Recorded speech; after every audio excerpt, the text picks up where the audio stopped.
Bienvenidos, soy Santiago Mayor y esto es Reunión, un podcast para pensar otro mundo. Junto a figuras políticas de nuestro continente, analizamos, pensamos y desarmamos para construir algo mejor.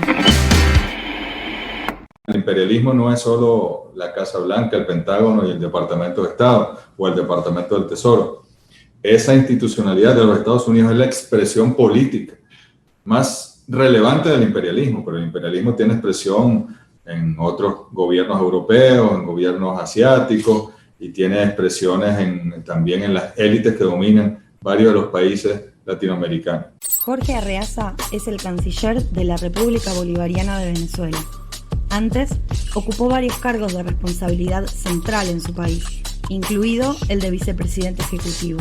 Es experto en relaciones internacionales, un frente caliente para el gobierno bolivariano en medio de sanciones y avanzadas de los países centrales contra la autonomía venezolana. Arreaza gusta definirse simplemente como chavista y patriota, y con esa impronta y la premisa de que Venezuela es irrevocablemente libre, encaró la difícil tarea de conducir la estrategia diplomática venezolana en un comienzo de década complicado que marcará el rumbo del futuro de la revolución bolivariana. En este episodio especial de Reunión Podcast hablamos con él sobre las elecciones, el bloqueo, la unidad latinoamericana, la relación con Argentina y, por supuesto, la deidad común, Diego Maradona.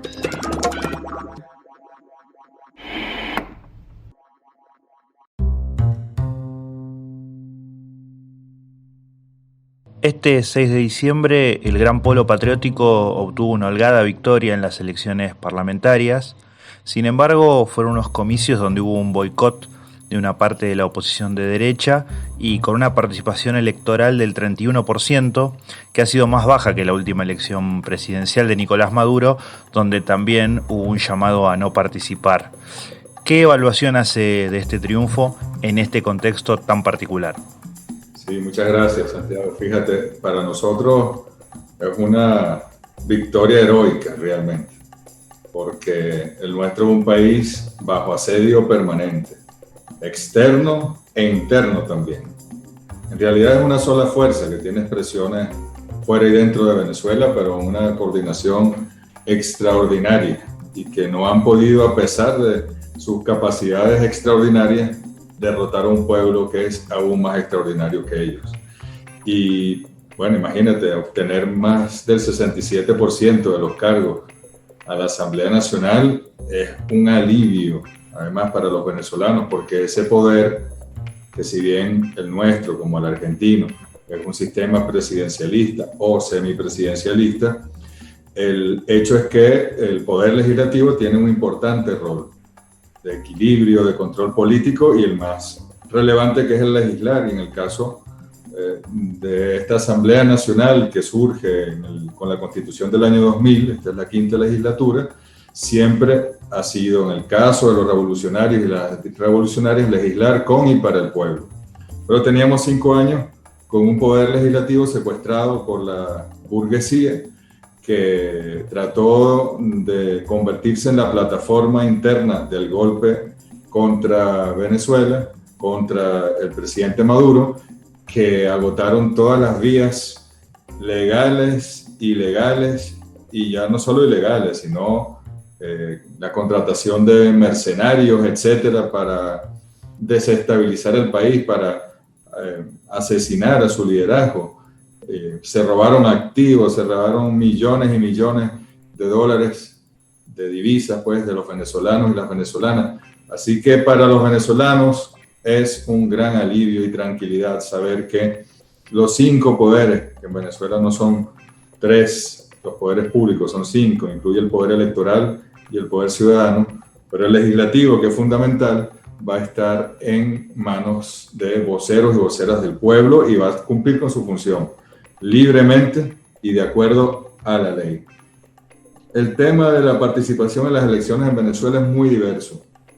Antes de llegar la revolución bolivariana, en la década de los 90, había elecciones regionales donde la participación no superaba un 20%, abstenciones del 80%. Luego, con la dinámica de la revolución, se potencia elecciones con más de 70% presidenciales. Siempre las municipales, las regionales han tenido menos participación y especialmente las parlamentarias. Pero si a eso le sumamos que somos un país atacado, que el combustible en este momento, esperamos que esto se va a resolver en los próximos meses, pero que el combustible en este momento es difícil, de difícil acceso, que las elecciones fueron boicoteadas y que además el contrincante no era el más fuerte, porque se inscribió una oposición nueva, una oposición que está tratando de surgir, pero no es una oposición que levanta las pasiones y la polarización como para estimular a un elector chavista a conseguir el combustible como sea, trasladarse hasta su casa en el interior y a votar. Así que eso es una realidad. En el 2005, sin el ataque, sin las sanciones, sin el bloqueo con combustible, se retiró la oposición y hubo un 25% de participación. Pero en el 2006 ganó Chávez con el 63% de los votos en una elección con el 80 y tanto por ciento de participación. Así que comparar la participación en una elección en Venezuela es complejo porque hay muchos factores que están allí presentes. Lo que sí saben los venezolanos y las venezolanas es que nuestro sistema contempla el voto como un derecho. Es un derecho y tú lo ejerces si voluntariamente quieres hacerlo. No es una obligación, como en otros países, donde si no lo ejerces hay algún tipo de sanción. Así que además eso se suma en Venezuela y ahí está una Asamblea Nacional elegida por los que quisieron elegirla, los que no quisieron participar, los que no quisieron votar, tienen su derecho de hacerlo, es absolutamente legítima, legal y es un alivio para el pueblo de Venezuela. Nosotros estamos enfrentando no a una fuerza dispersa aquí internamente hablando, no, nosotros no estamos enfrentando a esos restos de los partidos AD, COPEI y sus derivados. Realmente nosotros estamos enfrentando a la gran maquinaria del imperialismo norteamericano. En el sentido que usted mencionaba de que, bueno, hay una oposición que está surgiendo, que fue la que participó de la elección.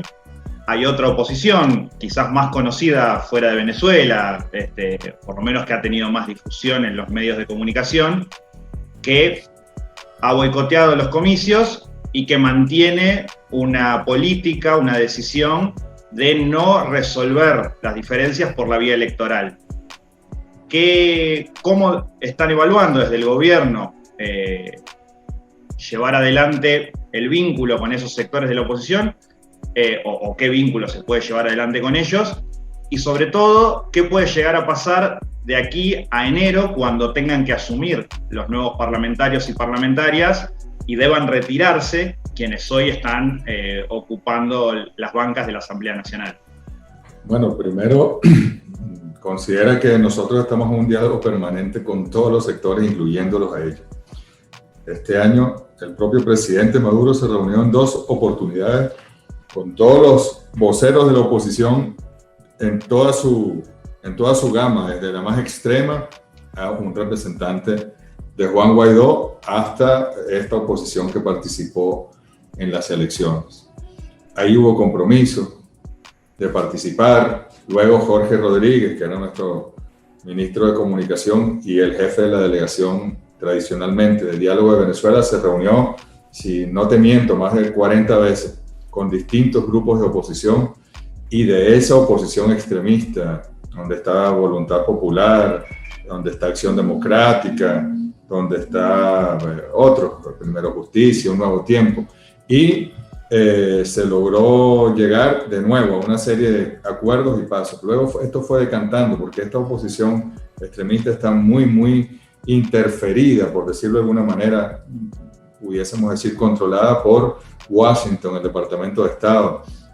Así que con los que se pudo, se llegó incluso a un acuerdo para la participación, donde facilitó en parte el alto comisionado para las relaciones exteriores de Europa, Josep Borrell, y logramos llegar a una serie de indultos que tuvieron un costo político importante en nuestras bases.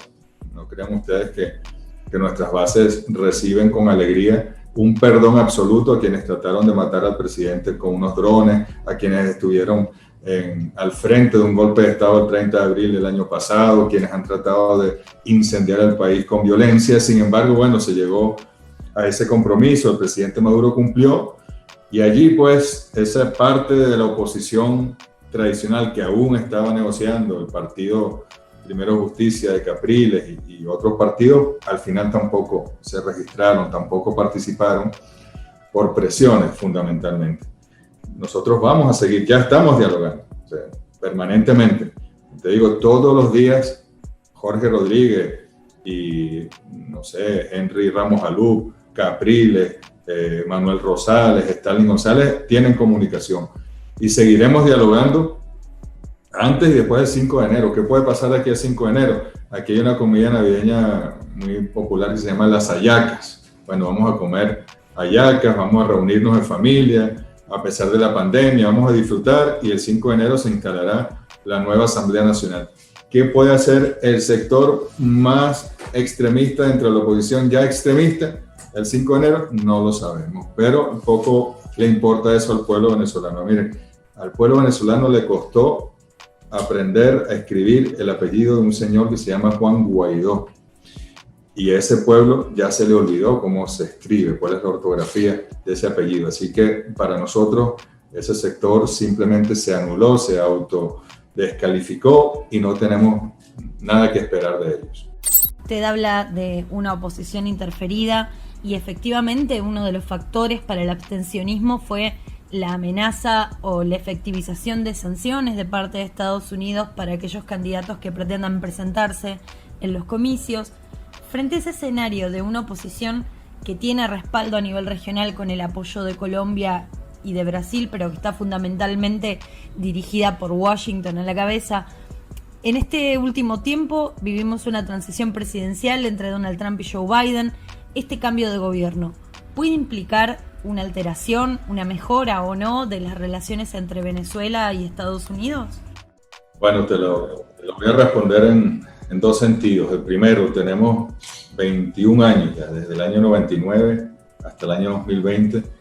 Se cumplieron, de hecho, 22 años de las elecciones de 1998, que ganó el comandante Chávez.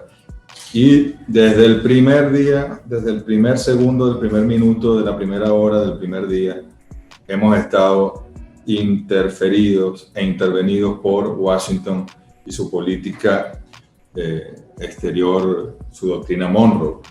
Y hemos aprendido en estos años que el imperio es uno. Y además el imperialismo no es solo la Casa Blanca, el Pentágono y el Departamento de Estado o el Departamento del Tesoro. Esa institucionalidad de los Estados Unidos es la expresión política más relevante del imperialismo, pero el imperialismo tiene expresión en otros gobiernos europeos, en gobiernos asiáticos, y tiene expresiones también en las élites que dominan varios de los países latinoamericanos. Así que bueno, considerando esto, nosotros tuvimos relaciones con Bill Clinton, con George Bush, con Barack Obama y ahora con este señor Trump. Y la verdad es que con unos se puede dialogar tomándose un café y luego te atacan, con otros no se puede dialogar y luego te atacan. Así que en ese sentido para nosotros es muy claro que el imperialismo tiene sus objetivos muy bien planteados y sus estrategias, puede cambiar las tácticas, pero un poco que esperar de ello. Sin embargo, y este es el otro sentido de la respuesta, siempre hemos sido, a pesar de los 22 años transcurridos, a pesar de las lecciones aprendidas, siempre como hijos de Bolívar creemos que podemos mejorar la relación con quien sea en este mundo. Somos optimistas y si el gobierno del señor Biden tiene a bien mejorar la relación, rectificar, respetar el derecho internacional, respetar la Constitución venezolana, evitar el sufrimiento del pueblo con sanciones, bienvenido. En estos días yo lo dije así, si ellos quieren, nosotros queremos. Si ellos no quieren, nosotros igualmente venceremos.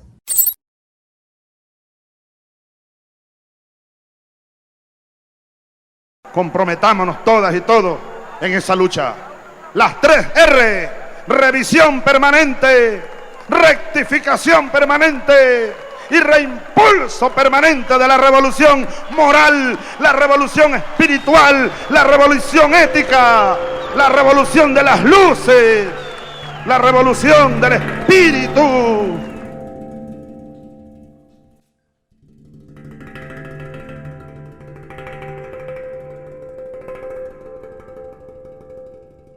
Ha habido determinadas políticas, como la liberación de presos políticos, que ha generado, o de los llamados presos políticos, que ha generado tensiones en la base del chavismo.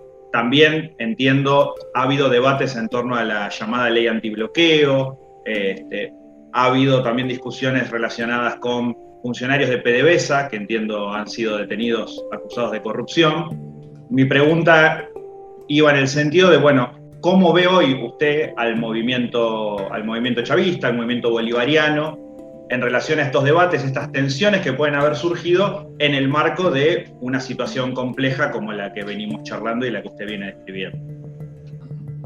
Sí, mira, nuestra revolución siempre ha sido una revolución que parte del debate, ¿no? Para nosotros las diferencias son bienvenidas, son benditas, de hecho.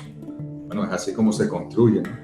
La tesis, la antítesis y la síntesis de los procesos. Somos a veces en el debate, en la discusión, irreverentes, pero luego, una vez que se toman las decisiones, somos coherentes y somos leales en la acción. Esa ha sido una dinámica propia de la revolución bolivariana. La crítica, la autocrítica son siempre necesarias, bienvenidas. Y, por supuesto, siempre hay que evaluar. El comandante Chávez hablaba de las 3 R permanentes: la revisión, la rectificación y el reimpulso. Y siempre estamos en esa dinámica. Fíjate que el Partido Comunista de Venezuela y otros partidos de izquierda quisieron presentar una opción en esta elección cuya base potencial de votos es el chavismo, porque ellos vienen siempre acompañados al chavismo, con algunas tensiones a veces, pero siempre nos han acompañado. Esta vez se deslindaron por completo y tomaron algunos de esos argumentos que tú esgrimías, contra la ley antibloqueo, acusaciones fuertes contra la política fiscal, monetaria, contra algunas acciones que se han tomado, contra algunas decisiones que se han tomado en PDVSA. Bueno, creo que esos señores no llegaron ni al 1% de la votación y creo que apenas lograron que uno de sus diputados, que es el secretario general del Partido Comunista, entre en la Asamblea Nacional. Así que creo que el chavismo habló muy claro allí de la cohesión que mantiene y de que no va a venir nadie a confundirle. El chavismo está muy consciente de que estamos en una transición que ya era complicada, la transición entre el sistema capitalista, rentista, petrolero, que no es cualquier sistema capitalista, hacia un sistema socialista en lo económico, en lo político, en lo propiamente social, ya de por sí es compleja, pero además intervenida, atacada, asediada, donde hasta nos han llevado a la utilización libre del dólar en nuestra economía, cosa que no se corresponde con los principios originales, pero que es una necesidad y una válvula de escape absolutamente imprescindible en esta coyuntura que nos han hecho vivir. El chavismo no se confunde. Hay algo que es claro, que es el respeto al liderazgo del comandante Chávez y su proyecto histórico, del presidente Maduro y su capacidad de resistencia y de avance permanente, y el chavismo no se confunde. Por más voces que lleguen, yo creo que más bien esas voces del chavismo crítico, que siempre serán bienvenidas, tendrán que evaluar un poco, y nosotros les esperamos de vuelta a nuestra gran alianza, a nuestro gran polo patriótico, con las manos extendidas siempre. Usted se refería recién a la ley antibloqueo y a las polémicas que ha desatado dentro de Venezuela y con la oposición interna y demás, pero respecto al bloqueo, hay algunos países que han tratado de colaborar con Venezuela en sus esfuerzos contra la guerra económica, que han desobedecido las sanciones y las medidas unilaterales de Europa y de Estados Unidos, como Rusia, China o Irán. ¿Cuál ha sido la política en términos de diplomacia internacional que se ha desplegado para intentar superar el bloqueo, construir esos acuerdos y demás en estos últimos años? ¿Y cuál es el horizonte que tienen esas alianzas estratégicas o tácticas con estos países que saltan el bloqueo en favor de Venezuela? Sí, una buena pregunta, porque el bloqueo se ha ido intensificando. De hecho, ya era yo presidente ejecutivo en el 2014, vicepresidente ejecutivo, perdón, en el 2014, y ya comenzamos a ver señales claras. Bancos estadounidenses que dejaban de trabajar como corresponsales de Venezuela, cerraban sus sucursales en el país, agencias de financiamiento que cortaban el diálogo con Venezuela, inmensa dificultad para que los organismos multilaterales de financiamiento discutieran proyectos de infraestructura sobre Venezuela, y luego en el 2017 se formaliza toda una serie de procesos de aislamiento y agresión que estaban allí sin fundamento jurídico. Luego en 2017, ya con la orden ejecutiva de Donald Trump, que venía de la ventana jurídica que abrió el decreto de marzo de 2015 de Barack Obama, se comienza ya pues una agresión formal, incluso con una amenaza de operación militar contra Venezuela de por medio, y se ha ido intensificando de manera salvaje, criminal, sin lugar a dudas. Y en cada etapa hemos tenido una estrategia que se adapta a esa etapa y que puede mutar a la próxima. Ahí nuestros aliados han sido fundamentales. Nuestros aliados, ustedes conocen aliados como China, como Rusia. Bueno, Cuba es nuestro aliado fundamental, países del Caribe. Tenemos buenos aliados en África, tenemos a Turquía, tenemos a India. Tenemos una buena capacidad de maniobra en el mundo, pero que también son presionados, atacados desde el año 2019 gracias a el tratar de imponer un gobierno fake en Venezuela. Bueno, ahora persiguen a las empresas que se atrevan a trabajar con Venezuela. Ya no solo sancionan al Estado venezolano, sino a empresas petroleras, a navieras, empresas de alimentos, empresas de medicina, empresas de equipos médicos. No es un bloqueo solo, es una persecución implacable. Y nosotros hemos ido adaptándonos a cada etapa, con sus virtudes, con sus buenos resultados o no, porque estamos aprendiendo.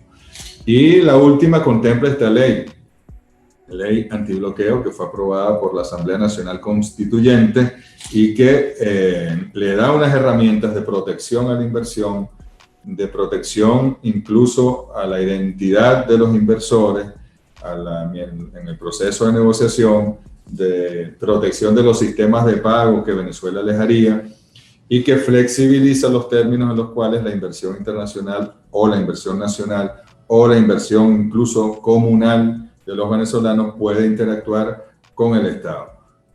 De manera que es una herramienta muy valiosa, que lo que indica es que hemos llegado a una etapa ya de síntesis integral de lo que hemos ido aprendiendo, que se manifiesta en la letra de esta ley, de cuya expresión deben derivar otras leyes que hará la Asamblea Nacional, porque no teníamos Asamblea Nacional.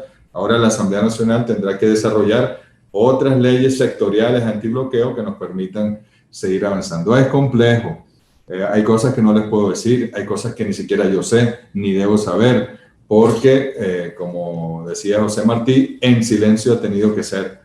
Si no lo hacemos en silencio, no ocurre, porque nos persiguen, nos bloquean y nos sancionan.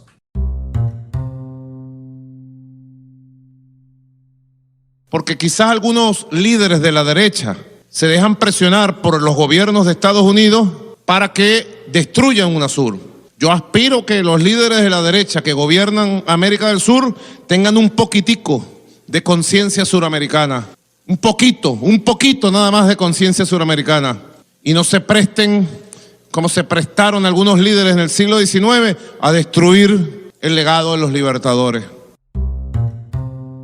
En el marco de esa persecución de la que usted habla, de la intensificación del bloqueo y de una situación geopolítica en general muy hostil para Venezuela, también hubo recientemente, en los últimos 2 años, triunfos electorales en México, en Argentina, en los últimos meses, la recuperación de la democracia en Bolivia, y esos eventos parecen estar cambiando el escenario latinoamericano.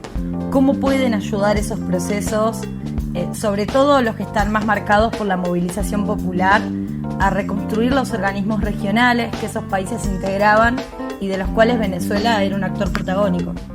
Considero que la resistencia del pueblo venezolano tiene mucho que ver con las victorias en Bolivia, en México, en Argentina, y victorias que están por venir. En el Caribe hubo también importantes victorias. Creo que así como para Nicaragua o para Venezuela propiamente, fue la Revolución Cubana y su resistencia en la que pudo demostrar que otra vía era posible a pesar de los ataques y que hubiese el coraje de emprenderla. Creo que en ese mismo sentido los pueblos de nuestra América han estado muy atentos a Venezuela y se pueden atrever a tomar pasos que tal vez en otras circunstancias no estarían dadas las condiciones. Eso por una parte. Por otra parte, creo que los pueblos ya al principio de este siglo, la primera década, encontraron su camino, su punto de equilibrio, de participación en la toma de decisiones, en las políticas públicas, que fue con aquellos gobiernos populares, con sus matices, con sus intensidades, con sus velocidades, pero que tenían mucha claridad en que se gobierna es con el pueblo y para el pueblo, no para las oligarquías y las burguesías. Cuando Estados Unidos en el año 2008 ya se cansó de intervenir en Medio Oriente, en Irak, en Afganistán, en Siria, en el norte de África, ya no quería seguir contando los muertos en esas guerras y vio hacia América Latina y el Caribe, se dio cuenta que ahí estaba un liderazgo claro de unos gobiernos populares, que estaba un Hugo Chávez, que había surgido una UNASUR, una alianza bolivariana para los pueblos de nuestra América, una CELAC en construcción ya en aquel momento, y decide entonces invertir tiempo, recursos y estrategias para revertir ese escenario. Ahí vinieron los golpes contra el presidente Mel Zelaya en Honduras, el presidente Fernando Lugo en Paraguay, la presidenta Dilma Rousseff, paralelamente el financiar candidatos y proyectos de derecha proimperialistas en Argentina, en México, en todos nuestros países. Todas las campañas electorales comenzaban a tener esa expresión. Y los medios de comunicación financiados también, direccionadas campañas electorales que se hacían en Washington. Y fueron efectivamente avanzando y recuperando algunos espacios que ese péndulo que se fue hacia la derecha, ahora vuelve hacia su lugar natural, hacia su orientación natural, que es la de los pueblos y que definitivamente no es la de que se enriquezcan unos pocos y se empobrezca la mayoría, sino no serían pueblos. Así que volvemos en un momento en el cual las condiciones están dadas, sí hay unidad en los procesos internos nacionales, sí hay visión estratégica, sí se escucha a los pueblos de esos países, paulatinamente, como ocurrió en México o en Argentina, irán recobrando los espacios políticos superestructurales, de la superestructura institucional, y luego con el deber de entregarle ese poder a los pueblos, que van no solo a representar, sino a ser sus voceros y voceras. Eso se presta también para que recuperemos, como consecuencia de lo primero, espacios de integración regional, para fortalecer la CELAC, que ha sobrevivido a duras penas. Hay que agradecerle a México el hecho de que desde el año pasado asumiera su presidencia pro tempore, porque estaban a punto de fracturarla gracias a la agresión a Venezuela. Y la UNASUR, que fue sometida a un ataque inclemente, sin sentido, porque decían que era un organismo ideologizado como un organismo donde se toman las decisiones por consenso, son por consenso, no es ideologizado. Así que crearon incluso otra organización, creo que se llama PROSUR, que es un cascarón vacío. Así que ahí están dadas las condiciones para que volvamos a recuperar esos espacios de integración. La UNASUR tenía una institucionalidad muy desarrollada, la más desarrollada de los procesos de integración en nuestro continente. Tenía consejos de salud, consejos científicos, económicos, de infraestructura, grandes procesos de encuentro de los movimientos sociales. Era de verdad una institucionalidad envidiable que está allí, en un congelador, pero con tan solo sacarla de allí con voluntad política, podemos reactivarla y mejorarla incluso. Y que sea al final todo esto, los procesos de integración, porque tenemos desde la comunidad andina, el SICA en Centroamérica, el CARICOM en el Caribe, los países, la Asociación de Países del Caribe Oriental, tenemos el Tratado amazónico, tenemos la UNASUR, tenemos Mercosur, bueno, tenemos todos estos instrumentos que deberían irse deberían ir tributando en una matriz de convergencia hacia la CELAC y que podamos cumplir. Yo siempre pongo como horizonte estratégico el 2030, pero pudiese ser antes. Podamos cumplir el sueño del Libertador a 200 años de la traición, de que lo mataron prácticamente, que fue en 1830. Deberíamos llegar, los pueblos empoderados en lo institucional y en lo popular concreto, y llegar con un proyecto de unión y no de integración, sino de unión fortalecido, y reivindicar al Libertador y a todos los que nos dieron la libertad hace 200 años. Usted hablaba recién del movimiento del péndulo, que estuvo en los últimos años hacia la derecha. Puntualmente en Argentina tuvimos un gobierno de corte fuertemente neoliberal y que tuvo un papel protagónico en el aislamiento y el hostigamiento hacia Venezuela. Y hace un año ha habido un cambio de gobierno que, si bien no ha mantenido las mismas políticas, por ejemplo, no ha reconocido el gobierno de Alberto Fernández a Juan Guaidó como presidente autoproclamado, algo que sí hacía el gobierno de Mauricio Macri, sí ha tenido algunas continuidades, puntualmente, y algo que generó debate aquí incluso en Argentina, el voto en Naciones Unidas a un documento impulsado por el Grupo de Lima. De hecho, Argentina formalmente no ha salido del Grupo de Lima, aunque, insisto, ha cambiado su posición. Quería preguntarle cómo ve usted el vínculo bilateral con este nuevo gobierno argentino en este nuevo escenario. Sí, sabes que no, por mi propia función y respeto por Argentina, no debo yo emitir alguna opinión sobre sus procesos internos. Sí creo que tenemos una relación que va mejorando conforme pasa el tiempo y que sí, quizás nosotros quisiéramos que fuese más rápido, más concreta, pero lo importante es que avanza, como avanza nuestra relación con México, por ejemplo. Y bueno, y comprender, hay algo que tantos años de revolución y de ataque y de cambios políticos en el entorno desarrollamos en Venezuela, que es la paciencia y la comprensión de los procesos internos, de las diferencias internas, de las presiones internacionales que sufren algunos países amigos, y más bien tenderles la mano para ayudarles ante cualquier situación. Saben ustedes que, así como el comandante Chávez fue el primero que mandó productos, petróleo, productos derivados del petróleo a la Argentina ante aquellas dificultades grandes de principios del siglo, bueno, el presidente Maduro haría lo mismo si se presenta una situación así, casi que sin consultar con el gobierno de Argentina. Y estoy seguro incluso que si llegase a haber un día un conflicto, Dios no lo quiera, por ejemplo, por las Malvinas, estoy seguro que soldados venezolanos se pondrían a la disposición y a la orden de las Fuerzas Armadas de Argentina para defender la patria grande. Así que bueno, nosotros estamos aquí, también manos extendidas, comprendiendo, avanzando, y le deseamos lo mejor al presidente Alberto Fernández y a su gobierno. Nosotros no somos comprables. Nosotros somos, sí, zurdos de pie, de mano, de mente. Pero eso lo tiene que saber la gente, que decimos la verdad, que queremos igualdad y queremos que no nos planten la bandera yanqui. Yo por eso le agradezco a mi presidente Maduro. No queríamos dejar de hablar de que hace algunas semanas falleció Diego Armando Maradona, figura mundialmente reconocida, que hasta sus últimos días apoyó el proceso bolivariano, la revolución bolivariana de Venezuela, incluso haciendo explícito su respaldo al presidente Nicolás Maduro. Aquí en Argentina, sus últimos meses como director técnico se lo podía ver con una gorra con los colores de Venezuela.